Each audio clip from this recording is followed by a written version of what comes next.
Welcome to life line. ఈ రోజు మనం లైఫ్ లైన్లో మాట్లాడుకోబోతున్న టాపిక్ డిస్క్ సమస్యలు. డిస్క్ సమస్యలు ఎవరికి వస్తాయి, ఎలా ఉంటాయి, ప్రాబ్లమ్స్, కాంప్లికేషన్స్ ఏ విధంగా ఉంటాయి, సర్జరీ అన్ని విషయాల్లోనూ అవసరమా వివరించడానికి మనతో పాటు జాయిన్ అవుతున్నారు కేఎస్ఏసి హాస్పిటల్ బంజారా హిల్స్ నుంచి చీఫ్ కన్సల్టెంట్ డాక్టర్ సాజీ దీసౌజా గారు. ఆయన అడిగి మరిన్ని విషయాలు తెలుసుకుందాం. నమస్తే అండి, వెల్కమ్ టు టీవీ9 స్టూడియోస్. నమస్తే అమ్మా. ఈ కాలంలో డిస్క్ ప్రాబ్లమ్స్ అనేవి యంగ్ ఏజ్లో కూడా చూసేస్తున్నాం, ఈవెన్ ఎర్లీ 30sలో కూడా. రీజన్ ఏమంటారు? అసలు డిస్క్ ప్రాబ్లమ్స్ని ఎలా మీరు గుర్తిస్తారు? యాక్చువల్లీ ఏంటంటే డిస్క్ ఏంటి అని ఫస్ట్ తెలియాలి. ఓకే, మనకి మా బాడీని ఒక స్ట్రక్చర్ ఉండదు. తలకాయ కింద వర్టిబుల్ కాలం ఉండదు. ఓకే, వెన్నుపూసలు. ఈ వెన్నుపూసలకి దేవుడు ఏం చేశారంటే మా బాడీలో ఏ పార్ట్ అయితే కూడా ఏదన్నా ఇంజురీ తగిలితే, ఏదన్నా ఇబ్బందులు వస్తే దాన్ని ప్రొటెక్ట్ చేయడానికి కూడా ఒక సిస్టమ్ తయారు చేసి ఆల్రెడీ పెట్టడం జరిగిందనమాట. ఓకే, తలకాయలు ఇప్పుడు లోపల బ్రెయిన్ని ప్రొటెక్ట్ చేయడానికి ఆ స్కల్ స్ట్రక్చర్ ఉంటుంది. అలాగే వెన్నుపూసల్ని ఆ పెద్ద నరంని ప్రొటెక్ట్ చేయడానికి ఆ షాక్ అబ్జర్వర్ లాగా డిస్క్ అని కూడా ఉంటుంది. ఓకే, ప్రతి రెండు ఎముకల మధ్యలో ఉన్న ఒక జెల్ లాగా ఉన్న ఒక సబ్స్టెన్స్ అనమాట. లేదా మనము అలోవెరా జెల్, టూత్ పేస్ట్ ఉన్నది కదా, అట్లాంటి ఒక కన్సిస్టెన్సీ అలా ఉన్న ఒక substance, that is disc. Actually డిస్క్ది పని ఏంటంటే మనం కూర్చున్నప్పుడు లేదా సడన్గా జారి పడినప్పుడు, ప్రయాణం చేసినప్పుడు, ఎత్తేసినట్టు ఆయన సిచ్యువేషన్లు వచ్చినప్పుడు కానీ మా వెన్నుపూసలకి మధ్యలో ఏమీ అరుగుదల, ఏమీ ప్రాబ్లం జరగకుండా, మా లోపల ఆ వెన్నుపూసల లోపల నుంచి పోయిన నరంకి ఏమీ డ్యామేజ్ రాకుండా ఉండడానికి ఒక సాఫ్ట్ కుషనింగ్ స్ట్రక్చర్ అనమాట. ఓకే, అది డిస్క్. కానీ ఇక్కడ ఏమవుతుందంటే మనం కూర్చున్న విధానం, పడుకున్న విధానం, ప్రయాణం చేసిన విధానం, లేదా మన స్పోర్ట్స్ ఆడినప్పుడు కింద జారి పడడం, అట్లా మన రకరకాల injuries or occupational hazards or మనం చేసే వృత్తిని బట్టి ఏంటంటే కొందరు ఏంటంటే మన జాబ్ వరుసగా మన ప్రొఫెషనల్ వయసుగా టీచర్స్ ఏం చేస్తారు, ఫుల్ టైం డెస్క్లు పుస్తకాలు కరెక్ట్ చేస్తూ ఉంటారు. బ్లాక్ బోర్డులో తల ఇలా బెండ్ చేసుకొని బ్లాక్ బోర్డు రాస్తూ ఉంటాం. వయలినిస్ట్ తల ఇలా పెట్టి వాళ్ళ ప్రొఫెషన్ అది. వయలిన్ బాగా ఇచ్చేయాలంటే that is the hard position what they keep. Similarly dentist ఏంటి, ఇట్లా తల బెండ్ చేసి ఫోకస్ చేసి పేషెంట్ది ఓరల్ క్యావిటీ అన్నీ చెక్ చేయాలి. దానికి సంబంధించిన డయాగ్నోసిస్, ట్రీట్మెంట్ అన్నీ చేయాలి కదా. సో ఈ ఆక్యుపేషన్ మళ్ళీ పోర్టర్స్ మన రైల్వే స్టేషన్లో చూస్తాం. ఇప్పుడు రైల్వే స్టేషన్లో పోర్టర్స్ ఉంటుంది, but it is very less relatively. వాళ్ళు తల పైన ఆ బరువు అన్ని మోసుకొని తిరగడం ఉంటుంది. సో ఇట్లాంటి సందర్భంలో ఈ డిస్క్ది 3-4 సంగతులు జరుగుతాయి. ఒకటి ఏంటంటే ఈ డిస్క్ కొంచెం బయటకు రావడం, that is called disc bulge. లేదా దానిది ఆ కంటెంట్ అక్కడ నుంచి కొంచెం ఇట్లా ఇప్పుడు మనం హెర్నియా అంటాం చూడండి. Hernia is if I enter trespassed in your property.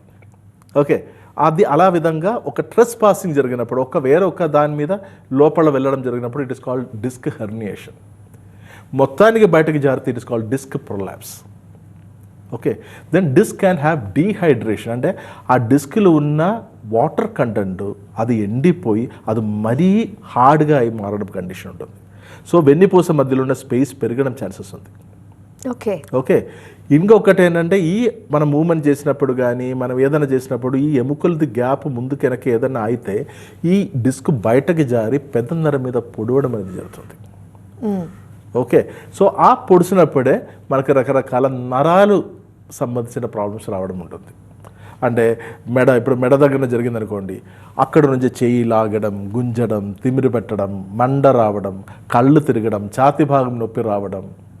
Okay, నడుము ప్రాంతంలో మొదలుపెట్టింది అనుకోండి, కాలు లాగడం, గుంజడం, తిమిరి పెట్టడం, మూత్ర మోషన్ పోయిన దానిలో కొద్దిగా ఇబ్బందులు రావడం, సెక్షువల్ దీనికి యాక్టివ్లు కొద్దిగా ఇబ్బంది రావడం, కాళ్ళు తిమిరి రావడం, మండ రావడం, ఇట్లాంటివి జరుగుతుంది. ఏదన్నా కొంచెం ప్రాబ్లం వచ్చిందంటే సర్జరీనే ఇదే ఆప్షన్ అనుకుంటారు పేషెంట్స్ కూడా. డాక్టర్ దగ్గరికి వెళ్ళి సర్జరీ చేయాల్సిందంటారా అని అడుగుతారు. అదే, ఎందుకంటే ఇప్పుడు చూడమ్మా, ఇప్పుడు I don't want to enter into other aspects of it. The whole world business is run by 2 factors అండి. One is greed, one is fear. Okay, patients కు ఉండేది ఫియర్, అది వరకు క్లారిటీ ఉంది. ఆ ఫియర్ జనరేట్ చేయడము కొందరు చేస్తారు because for somebody else's greed. Because వాళ్ళకి భయం ఉంది, ఫియర్ ఉందంటే కారణం వాళ్ళంత పెయిన్ సఫర్ అవుతున్నారు కాబట్టి, డైలీ యాక్టివిటీస్ చేసుకోలేకపోతున్నారు కాబట్టి. అవును, అది ఎట్లా వస్తుందంటే అమ్మ చూడమ్మా, ఒక doctor should be a good guide. ఇప్పుడు మీకు ఏమైంది, ఇప్పుడు మీకు మెడ నొప్పి ఉంది, నడుము నొప్పి ఉంది, లేదా చేయి లాగడం ఉంది, ఛాతీ భాగం నొప్పి ఉంది, దేని వల్ల వస్తుంది అని వాళ్ళకి చెప్పాలి. There are 3 group of doctors అండి. ఒకటి ఏంటంటే ఏముండే కూడా ఏం లేదని చెప్పేస్తాడు. అరే ఏం లేదమ్మా, ఏం లేదంటే ఒక కవలించుకొని లేదా ఒక ప్యాట్ షోల్డర్లు ఇచ్చేసుకొని మంచి గ్లాస్, ఒక మన ఆతిథ్య మర్యాద లాగా ఒక గ్లాస్ నీళ్ళు ఇచ్చేసి పంపాలి. ఏం లేదని చెప్పడం, మళ్ళీ ఇంత బోల్డ్ మంది ఒక ప్రిస్క్రిప్షన్ రాసి పంపడం జరుగుతుంది. So this is again a false personal, you know, మనం ఒక పేషెంట్ని మోసాలు చేయడం అనేది ఉంటుంది. సెకండ్ ఏంటంటే చూడమ్మా, ఇది ప్రాబ్లమ్స్ ఉంటుంది, ఇవి ఇలా చేస్తే మీకు తగ్గిపోతుంది అని పేషెంట్ క్లియర్ కట్గా చెప్పడం. మీరు సిమ్టమ్స్ చూసి డయాగ్నోస్ చేయగలుగుతారా? బేసిక్గా బోల్డ్ అండ్ టెస్టులు రాసేస్తారు, ఎక్స్రేలు, ఎంఆర్ఐ స్కాన్లు కూడా, రేడియేషన్ అని చెప్తూ ఉండే వాళ్ళే మళ్ళీ ఇంత రేడియేషన్ పేషెంట్ ఫేస్ చేయాలి కదా. మీరు సిమ్టమ్స్ని బట్టి డయాగ్నోస్ చేయగలుగుతారా? ఆయుర్వేదంలో ట్రీట్మెంట్ మీరు కూడా ఎక్స్రేలు ప్రిస్క్రైబ్ చేస్తారా? తప్పకుండా, ఐఎమ్ కమింగ్ టు దాట్. నేను 3వ గ్రూప్ డాక్టర్స్ కూడా పేరు చెప్పలేదు, ఆ కేటగిరీ చెప్పలేదు. ద థర్డ్ గ్రూప్ డాక్టర్స్ ఏంటంటే ఒక చిన్న సమస్యని మరీ అంత కొండలాగా చెప్పి పేషెంట్ని భయపడించి దాని నుంచి పిండి బ్రతకడం. సో ఈ ఫస్ట్ గ్రూప్ నేను చెప్పేది ఏం లేదు అని చెప్పడం గ్రూపు, ఒక చిన్న విషయాన్ని మరీ పర్వతంలాగా చేసుకొని పేషెంట్ని బాధపడించి మరీ కూలిపోయిన విధంగా వాళ్ళది మెంటల్ ప్రెషర్లో పెట్టి దాని నుంచి బతకడం అనేది ఈ 2 గ్రూప్ మంచిది కాదు. ఇది పేషెంట్స్ అందరూ అర్థం చేసుకోవాల్సింది. ఇంకా మీరు చెప్పేదన్నమ్మా, ఒకప్పుడు ఏంటంటే మనం నమ్మకం అని ఒక పెద్ద ఫ్యాక్టర్ ఉండేది.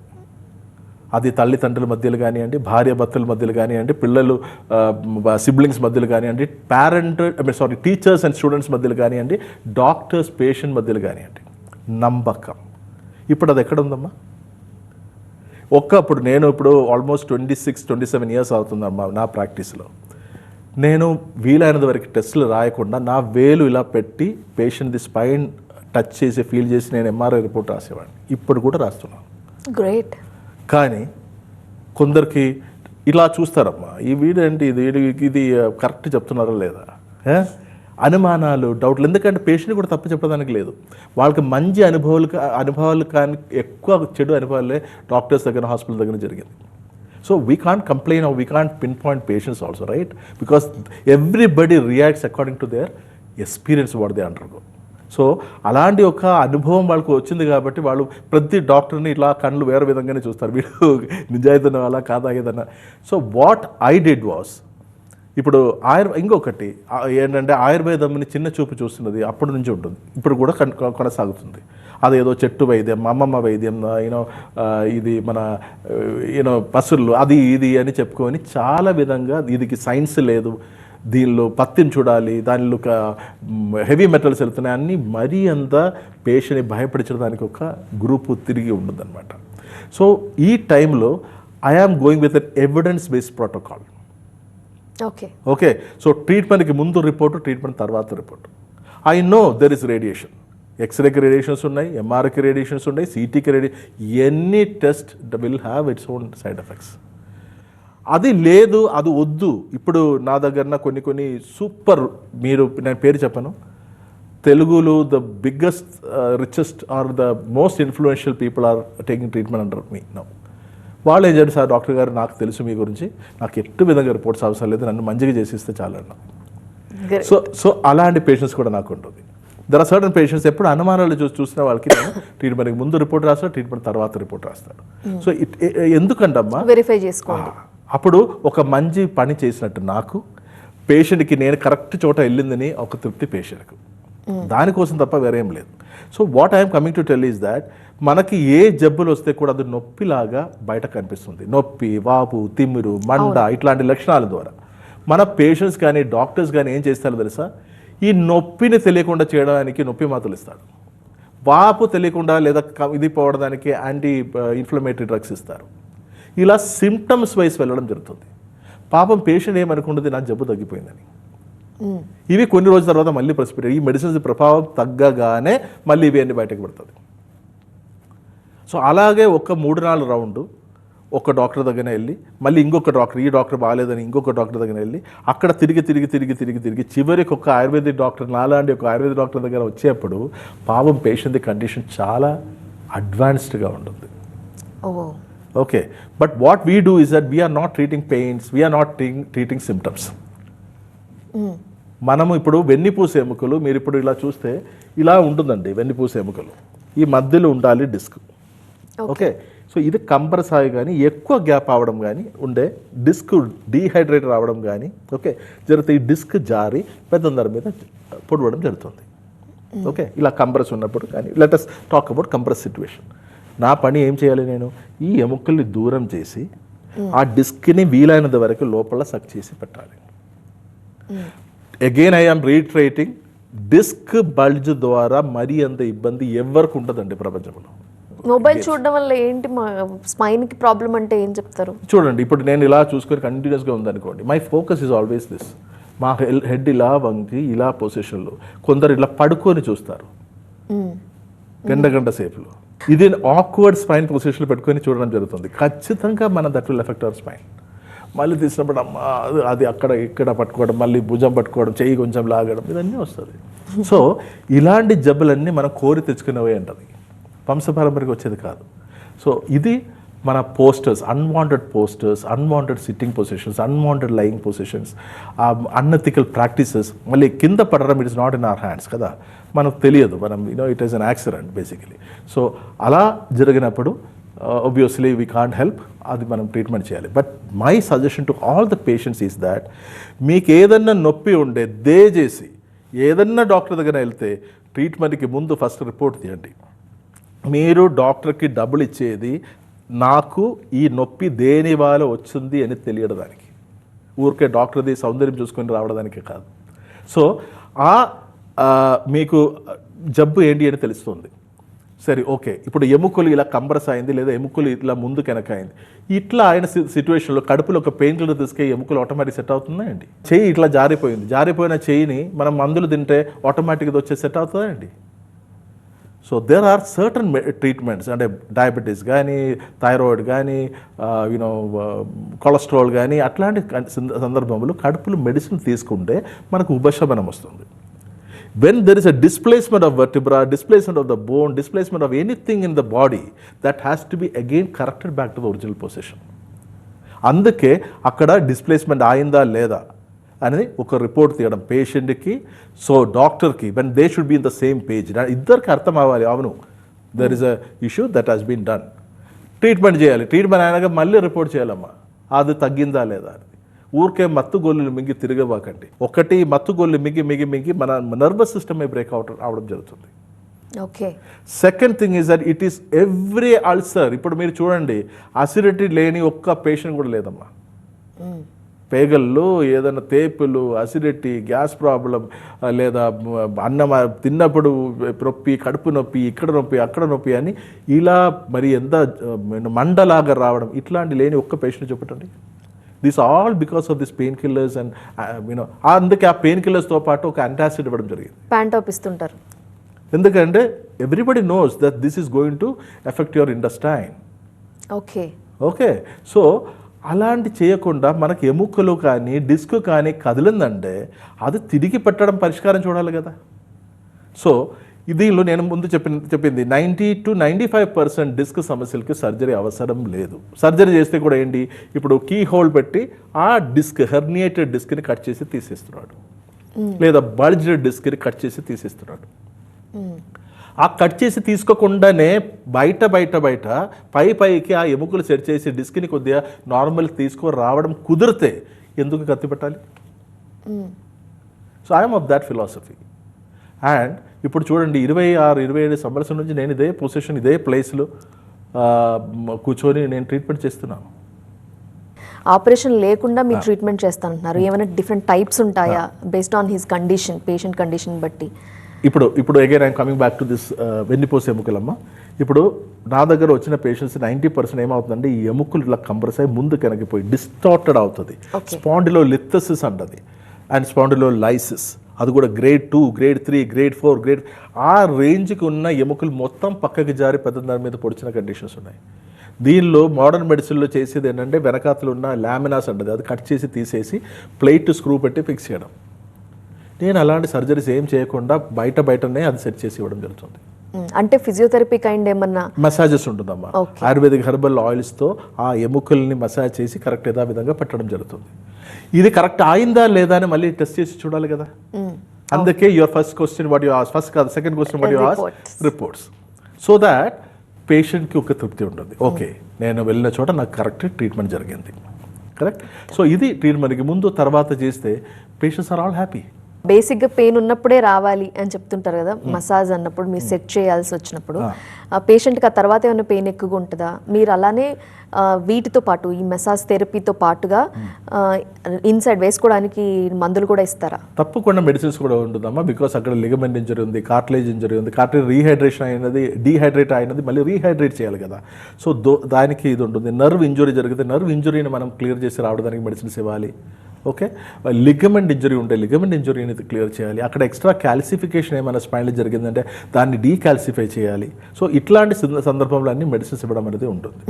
బట్ బేసికలీ ఆ ఎముకలు కరెక్ట్ చేయడం, from the displaced position, from that position correct చేసి నార్మల్ చేయడం అనేది చాలా ముఖ్యం. సో అది మన చేయితో ఆ ఎముకల్ని మసాజ్ చేసి కరెక్ట్ చేసి సెట్ చేయడం అనేది ఉంటుంది. యాక్చువల్లీ ఏంటంటే ఈ ప్రాసెస్లో నొప్పి ఉండదు.